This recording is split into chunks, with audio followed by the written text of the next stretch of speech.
I gave you a key notes, which I'm going to do here for this lesson as well. So it's a keynote. I would get this down. Subtracting polynomials is basically subtracting like, what's the next word? Terms. So do we need to understand what the concept of terms is? Yep, because you're going to deal with terms so much in this chapter and in algebra in general. So make sure you understand subtracting like terms, adding like terms, but basically terms and then like terms. Okay, leave a little blank underneath that, just a tiny blank, nothing too big, and then I'll start writing the next parts in my notes here because I'll come back to it at the end. Okay, we're going to look at example number 1 and see how to do these problems. Hopefully they're not too bad. Example number 1 gives me 4x squared plus 7x plus 4 minus x squared plus 2x plus 1. Okay, this is review of the last 2 lessons. The first polynomial, Mandy, is what kind of polynomial? How do you classify this polynomial?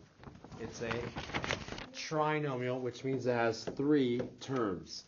The second polynomial, Rachel, is what kind of polynomial? Sorry, this second one right here. Good, trinomial.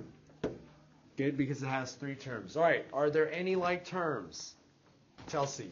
4x squared and 1x. Good, 4x squared and 1x squared. So what's 4x squared minus 1x squared?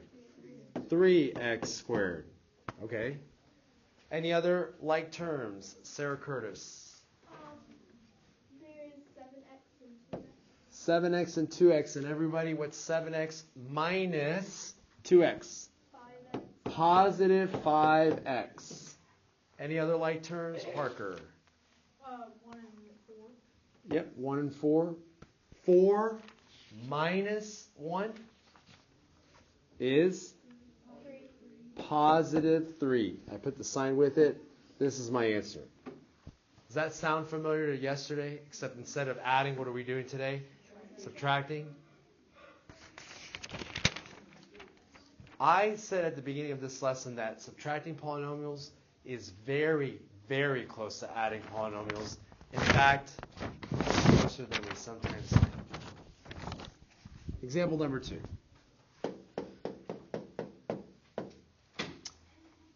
5x plus 9 minus 3x plus 6.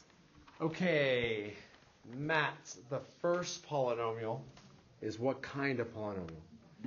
Binomial. Cole, the second polynomial is what kind of polynomial? Binomial.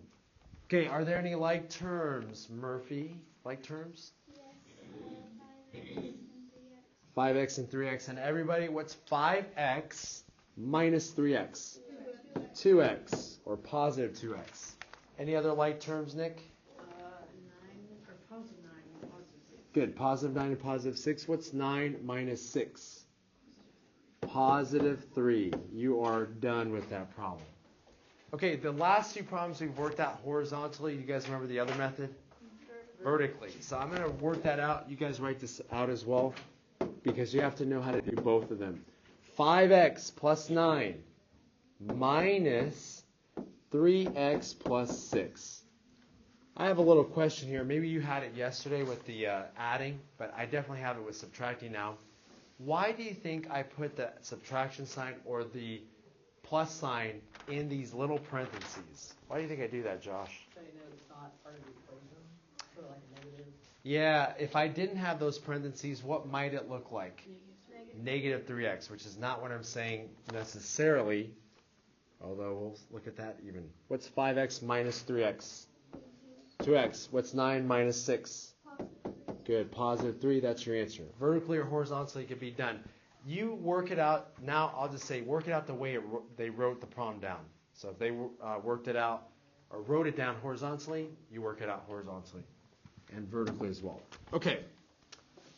I'm going to make sure you guys are good on this. On page 717, go ahead and do number 15. the horizontal way, number 15 on page 717.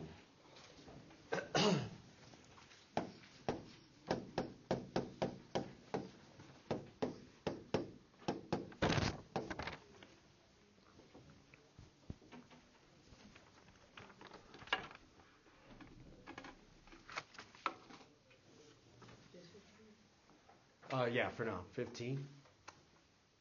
And when you're done with that, check with your neighbors, see how you guys did.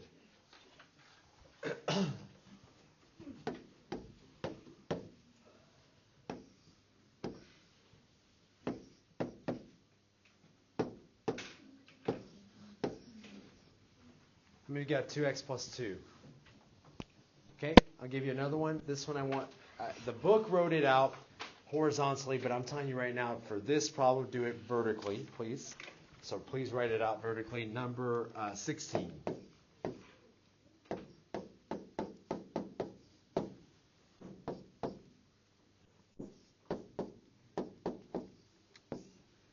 By the way, when you guys are doing adding and subtracting, especially like of bigger numbers, do any of you remember your teacher saying, don't forget to put your sign, like what you're doing? Add, subtract, multiply. Do you guys remember that? Some teachers were pickier than others. They're like, you got to put it, and if you didn't, they would put it in for you or mark it wrong or partially wrong. Why do you think I want to keep that sign there for me? Like, why would I want to do that in these problems? Sarah, back there? And you know what? That's the same exact thing they were worried about, weren't they? Because you could have added instead of subtracting or vice versa. The same thing I want you guys to be aware of. So put the sign. You know what you're doing. There should be less room for error. 4x minus 2x. Oh, 2x. 5 minus 3. Positive 2. Wow. Same answer? Yeah, does that happen? Some people in the last class, it was like, they're looking at me like, well, do you ever get the same answer for multiple problems? Yeah, it happens. In fact, in Algebra 1 yesterday, they had, out of their, I think it was 10 or 11 problems, 3 of them were the same answer, or similar answer. Another 3 or 4 were the same answer, and another 2 were the same answer. Does it happen? Yeah. Okay. Let's look at this concept here. Write this down on in your notes here. Stay, change. What do you think the third one is in this problem? Opposite. Why not flip? I mean, that's the other one. Yeah, we're talking about adding and subtracting. We're not flipping anything. When multiplying or dividing, yeah, we can flip things around, but not when adding and subtracting. So stay, change, opposite. Okay, let me give you a sample problem that we've done in the past. Write 5 minus negative 2. 5 minus negative 2. You've done this before. Used to be kind of difficult. Now it's a little bit better, although sometimes we struggle. If I want to rewrite this instead of a subtraction problem as an addition problem, how do I stay, change, opposite this one? Murphy?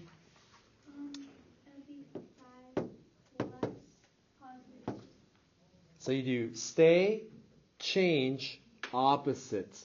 And what's 5 plus 2? Okay, I'm going to test you guys out, see if you really understand this concept of stay, change, opposite. I'm going to give you a problem, and you're going to give me the answer. The first person with the answer wins.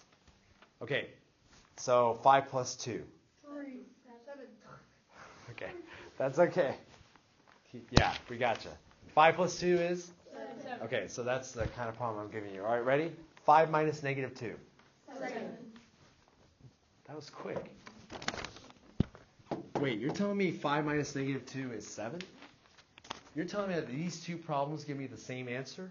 Remember how I talked about same answer? Why do these two problems give me the same answer in this case?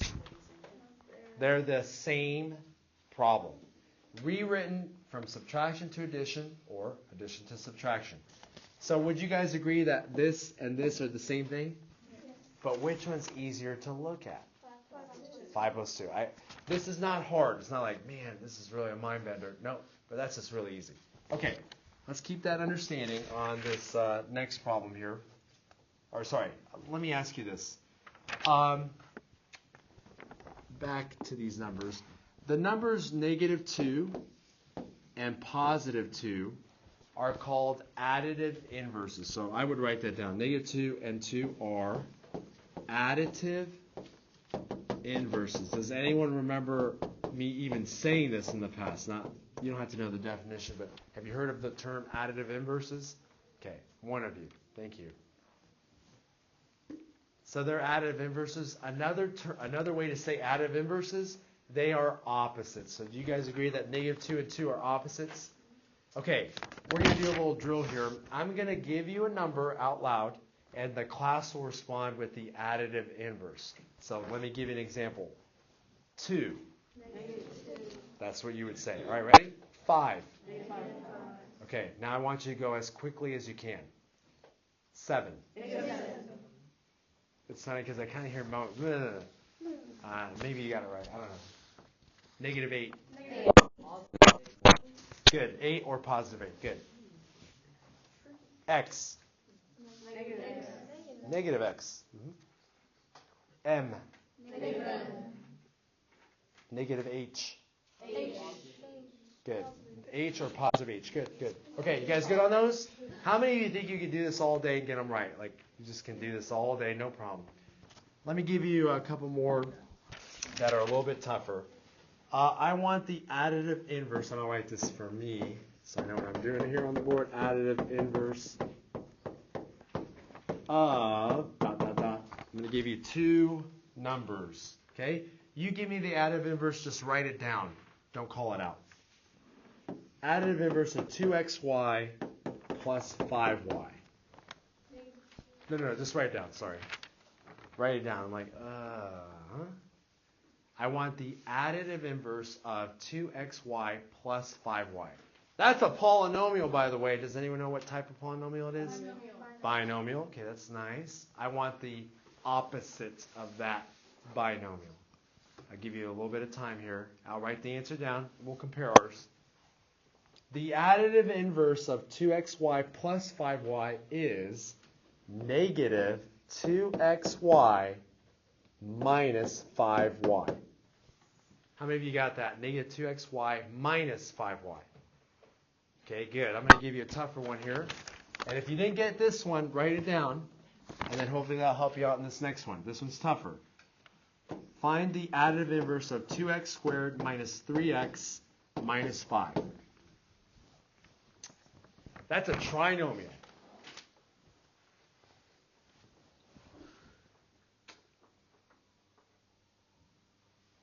I want that additive inverse. 2x squared minus 3x minus 5. Don't say that loud yet. Okay, Sarah Harris, do you want to give it to me? Negative 2x plus 3x plus 5. That is correct. How many of you got that? Negative 2x squared plus 3x plus 5. Can somebody tell me how you get the additive inverse of a polynomial? Just kind of give me just your version of how I would do it based on what you're seeing. Peter? Basically, you kind of, if there's no sign there, basically on, let's say 2x just squared, you would just put negative 2x and then just like flip the sign. Okay, all you have to do is look at each term, and what do you do with each term? You change its sign or get its opposite. Yeah, so opposite, opposite, opposite. And that is the additive inverse. Okay, and if you're like, why do people do that? This is a concept here that I will write down and not go further on this year. To get the additive inverse of any number, what you do with this polynomial is you multiply it by negative 1. And I said this year, I mean today, because we're going to go over this week. What did I multiply this polynomial by? Negative 1. So you see how that changed this to negative 2xy and that to negative 5y. And same thing over there. Okay? All right. Can you guys give me the additive inverses of polynomials now? Yeah. Maybe? Okay, let's see. Example 3, and this will be the last example, 3a and b. All right, we'll go with 7x plus 5 minus 3x plus 2. I want us to do stay, change, opposite. Stay, change, opposite. Yeah, after you do state change opposite. All right, so do I do anything to the first polynomial? No, because that's what we mean by stay. What do I do with the subtraction sign? Change it to addition.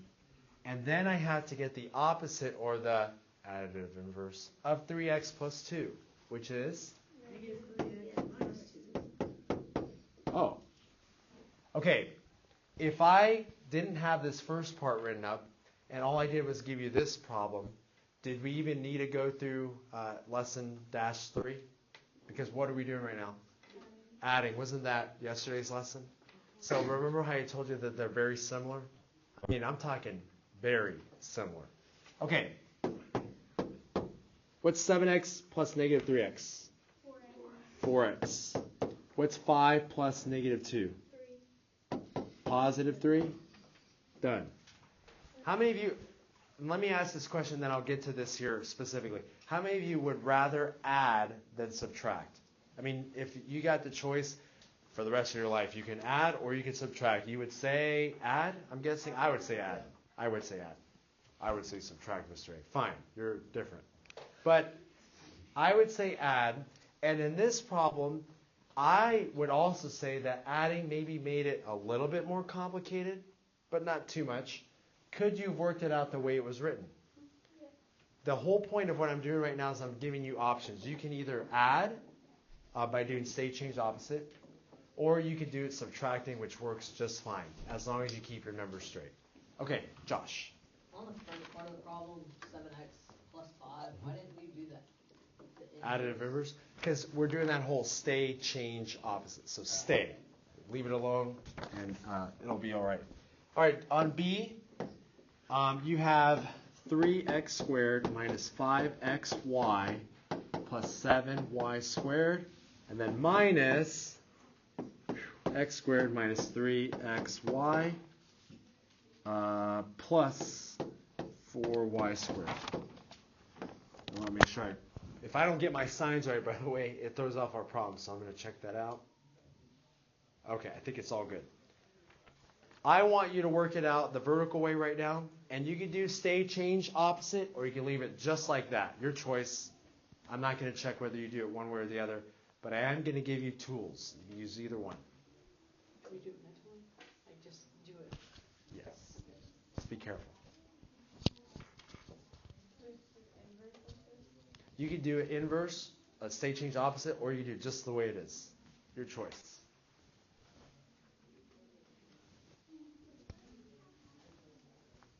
And how many of you are doing it just the way it is? You're not changing anything. Okay? How many of you are doing stay, change, opposite? Okay? One of you, that's 2 of you, a couple of you, good.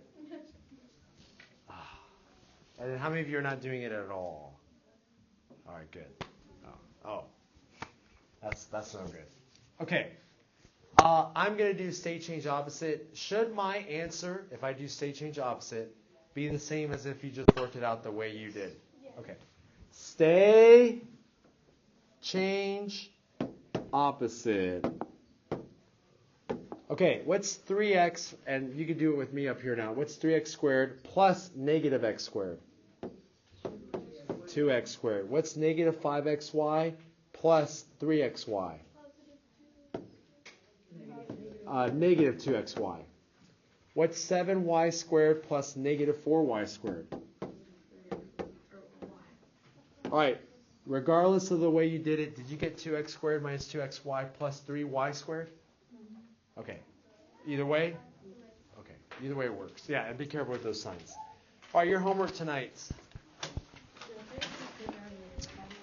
You may. Is going to be numbers 23 to 37 odd.